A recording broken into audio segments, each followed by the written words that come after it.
Assalamualaikum warahmatullahi wabarakatuh. Kami dari kelompok 1 dan dengan saya Faria Rundani. Di sini kami akan mempresentasikan mengenai standar pemeriksaan keuangan negara atau yang biasa kita sebut dengan SPKN. Nah, untuk materi pokok pembahasan kita kali ini terdiri dari 4 subbab bagian. Yang pertama ada standar pemeriksaan keuangan negara atau SPKN. Yang kedua ada pedoman manajemen pemeriksaan atau PMP. Yang ketiga ada juklak dan juknis pemeriksaan. Serta yang keempat kita juga akan membahas mengenai studi kasus yang berhubungan dengan SPKN. Jadi, apa sih itu SPKN? SPKN merupakan sebuah patokan yang dapat dijadikan sebagai pedoman ataupun acuan dalam melakukan pemeriksaan pengelolaan dan tanggung jawab keuangan negara. Nah, standar pemeriksaan ini umumnya terdiri dari 3 standar yang utama, yaitu yang pertama ada standar umum, yang kedua ada standar pelaksanaan pemeriksaan, dan yang ketiga ada standar pelaporan pemeriksaan. Pertama yaitu standar umum. Standar umum ini berkaitan dengan persyaratan, kemampuan dan keahlian pemeriksa, independensi organisasi, serta pengendalian mutu pemeriksaan. Yang kedua ada standar pelaksanaan pemeriksaan. Standar ini berkaitan dengan syarat bagi pemeriksa dalam merencanakan dan mengawasi pekerjaan, meliputi perencanaan, supervisi, bukti pemeriksaan, dan dokumentasi pemeriksaan. Dan yang ketiga ada standar pelaporan pemeriksaan. Standar ini berkaitan dengan syarat-syarat yang harus dipenuhi dalam pelaporan hasil kegiatan pemeriksaan, meliputi kewajiban penyusunan laporan pemeriksaan, isi laporan pemeriksaan, prasyarat dan distribusi laporan pemeriksaan. Sedangkan untuk tujuan SPKN sendiri yaitu adalah untuk menjadi ukuran mutu bagi para pemeriksa dan organisasi pemeriksa dalam melaksanakan perintah atas pengelolaan dan tanggung jawab keuangan negara. Dan untuk dasar hukum adanya SPKN yaitu terdapat dalam Pasal 5 Ayat 2 Undang-Undang Nomor 15 Tahun 2004 dan juga terdapat dalam Pasal 9 Ayat 1 huruf E dan Pasal 31 Ayat 2 Undang-Undang Nomor 15 Tahun 2006 serta terdapat pula dalam Peraturan BPK Nomor 1 Tahun 2007. SPKN ini juga terdiri dari 2 bagian, yaitu ada kerangka konseptual pemeriksaan dan juga ada pernyataan standar pemeriksaan atau PSP, di mana kerangka konseptual pemeriksaan ini merupakan acuan bagi pengembangan standar pemeriksaan keuangan dan misalkan jika terdapat suatu permasalahan yang tidak diatur dalam SPKN, maka penyelesaiannya itu bisa mengacu pada kerangka konseptual pemeriksaan. Sedangkan untuk PSP atau pernyataan standar pemeriksaan ini merupakan standar pemeriksaan yang diberi judul, nomor, dan tanggal efektif, dan biasanya SPKN ini dinyatakan dalam bentuk PSP. Yang kedua, di sini saya juga akan menjelaskan mengenai pedoman manajemen pemeriksaan atau PMP. Jadi, PMP ini digunakan untuk sebagai pedoman ataupun acuan untuk melaksanakan pemeriksaan pengelolaan dan tanggung jawab keuangan negara sesuai dengan SPKN atau standar pemeriksaan keuangan negara dan sesuai juga dengan peraturan perundang-undangan yang berlaku. Hal tersebut tentunya dilaksanakan dengan maksud dan tujuan untuk menyeragamkan pelaksanaan pengelolaan keuangan negara yang dilakukan oleh auditor BPK Republik Indonesia. Pedoman manajemen pemeriksaan atau PMP ini umumnya berisi mengenai prosedur ataupun tata cara mengenai pelaksanaan pemeriksaan pengelolaan keuangan negara yang dapat dijadikan sebagai bahan pertimbangan untuk menyusun pemeriksaan keuangan negara. Selain itu juga, Pedoman Manajemen Pemeriksaan atau PMP ini juga berfungsi mengatur penyusunan RKP sampai dengan tahap evaluasi pemeriksaan. Sekian penjelasan dari saya. Saya, Elsa Hikmawardani, akan menjelaskan mengenai Juklak dan Juknis pemeriksaan. Dalam melakukan pemeriksaan keuangan, BPK telah menetapkan Standar Pemeriksaan Keuangan Negara atau SPKN dan Panduan Manajemen Pemeriksaan atau PMP. SPKN dan PMP tersebut perlu dilengkapi dengan petunjuk pelaksanaan agar ada keseragaman pelaksanaan pemeriksaan keuangan di antara para pemeriksa BPK. Oleh karena itu, BPK perlu menyusun dan menetapkan petunjuk pelaksanaan atau juklak pemeriksaan. Petunjuk pelaksanaan pemeriksaan keuangan ini disusun dengan mengacu kepada SPKN, PMP, dan referensi terkait dari standar pemeriksaan yang diterbitkan oleh International Organization of Supreme Audit Institution atau INTOSAI, Asia Organization of Supreme Audit Institution atau ASOSAI, dan Standar Profesional Akuntan Publik atau SPAP yang diterbitkan oleh IAI, serta praktek internasional yang lazim dalam pemeriksaan keuangan sektor publik. Adapun tujuan pelaksanaan pemeriksaan keuangan yaitu untuk meningkatkan efektivitas dan efisiensi pemeriksaan keuangan, memberikan keseragaman pelaksanaan pemeriksaan keuangan, dan memberikan pedoman agar pemeriksa dapat menghasilkan LHP sesuai dengan SPKN dan PMP. Selain itu, dasar hukum yang mengatur mengenai petunjuk pelaksanaan pemeriksaan keuangan ini salah satunya yaitu Undang-Undang Nomor 15 Tahun 2004 tentang Pemeriksaan Pengelolaan dan Tanggung Jawab Keuangan Negara dan Undang-Undang Nomor 15 Tahun 2006 tentang Badan Pemeriksaan Keuangan Republik Indonesia. Selanjutnya, petunjuk pelaksanaan ini dibagi menjadi 3 jenis. Yang pertama, juklak pemeriksaan. Juklak ini mengatur tentang tata cara pelaksanaan pemeriksaan kinerja dari tahap perencanaan, pelaksanaan, hingga pelaporan yang bertujuan untuk menilai aspek ekonomi, efisiensi, atau efektivitas. Hasil yang diperoleh dari juklak ini yaitu simpulan dan rekomendasi atas aspek kinerja yang dinilai. Yang kedua, yaitu juklak keuangan. Juklak ini digunakan untuk menilai kewajaran laporan keuangan yang menghasilkan opini atas laporan keuangan tersebut. Dan yang ketiga, yaitu juklak pemeriksaan dengan tujuan tertentu atau PDTT. Juklak ini memberikan simpulan atas hal yang diperiksa dan dapat bersifat eksaminasi atau pengujian, review, atau prosedur yang disepakati atau agreed upon procedures. Hasil dari PDTT ini juga bergantung pada jenisnya.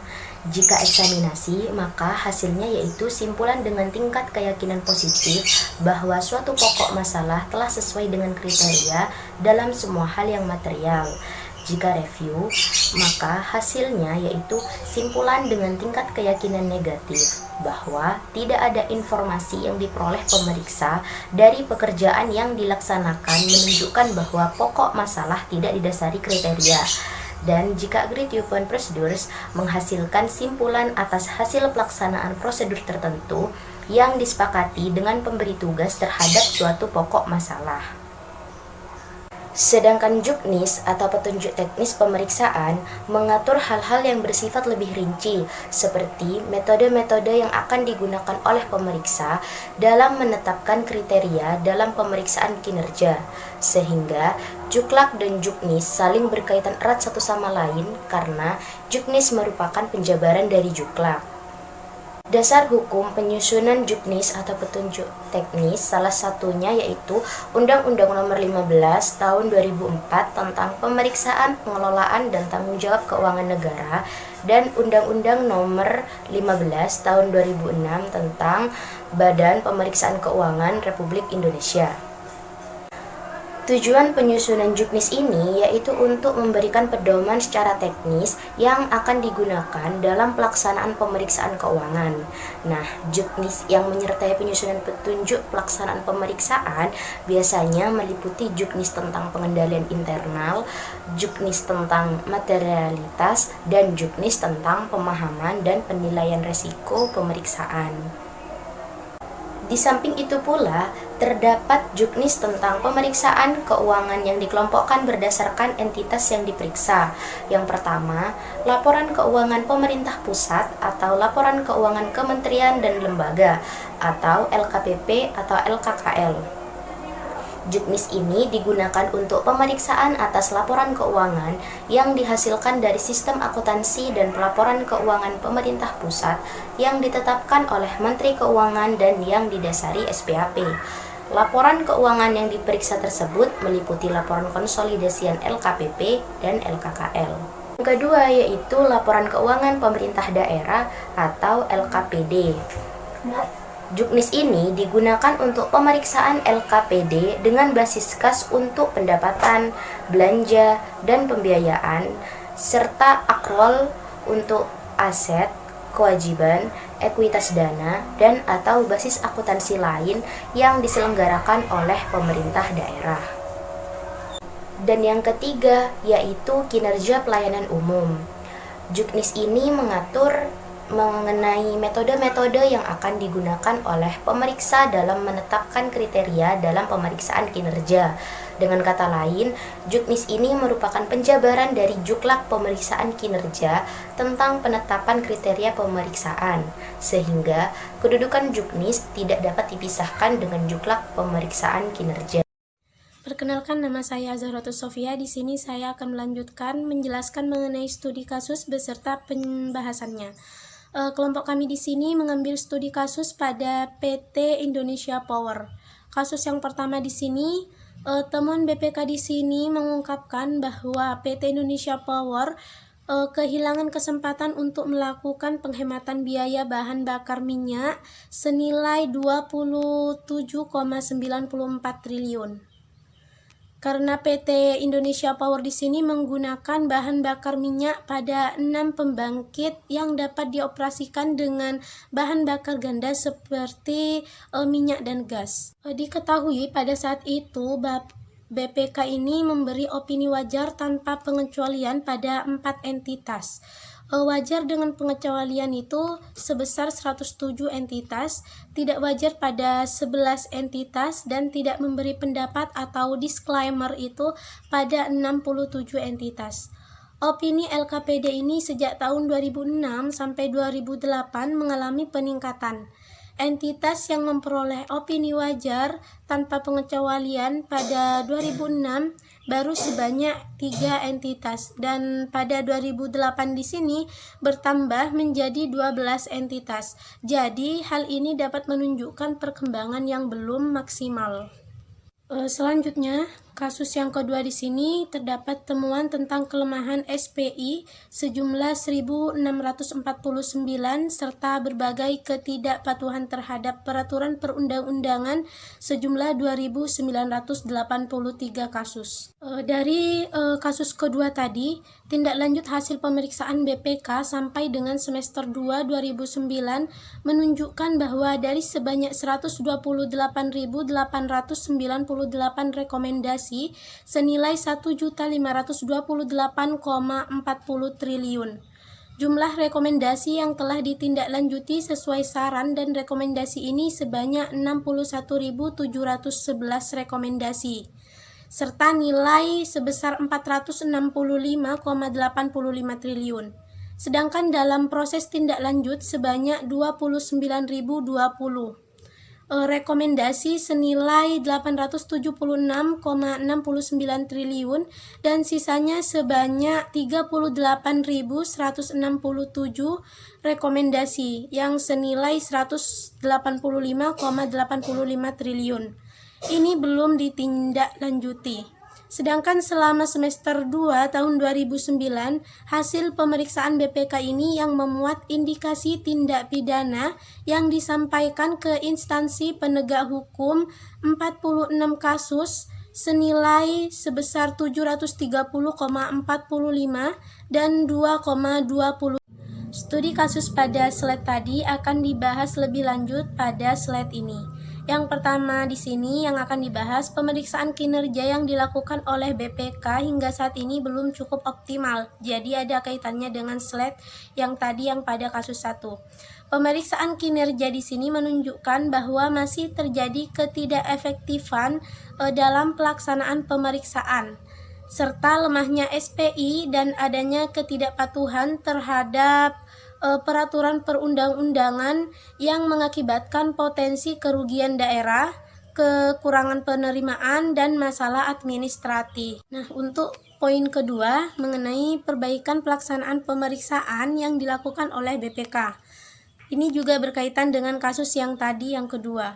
BPK tetap mendorong pemerintah untuk selalu memperbaiki transparansi dan akuntabilitas pengelolaan dan tanggung jawab keuangan negara atau daerah dengan cara membangun sinergi antara BPK dengan berbagai lembaga negara, serta aparat pengawasan internal pemerintah serta para auditnya. Sedangkan untuk kasus kelemahan SPI pada kasus yang tadi itu, pada umumnya itu terjadi karena para pejabat atau pelaksana yang bertanggung jawab itu belum sepenuhnya memahami ketentuan yang berlaku, serta lemahnya kegiatan dan juga kurangnya koordinasi dengan pihak-pihak terkait dalam melakukan pengawasan dan pengendalian. Selain itu, kasus SPI ini terjadi karena pejabat yang berwenang itu belum menyusun dan menetapkan kebijakan untuk suatu prosedur atau keseluruhan perencanaan dan pelaksanaan kegiatan. Sehingga temuan kelemahan pengendalian tersebut akan mempengaruhi pertimbangan BPK dalam memberikan opini atau pendapat atas kewajaran penyajian laporan keuangan dan sebagai bahan catatan KPK dalam menindak kasus korupsi. Mungkin itu saja yang dapat saya sampaikan, kurang lebihnya mohon maaf. Wassalamualaikum warahmatullahi wabarakatuh.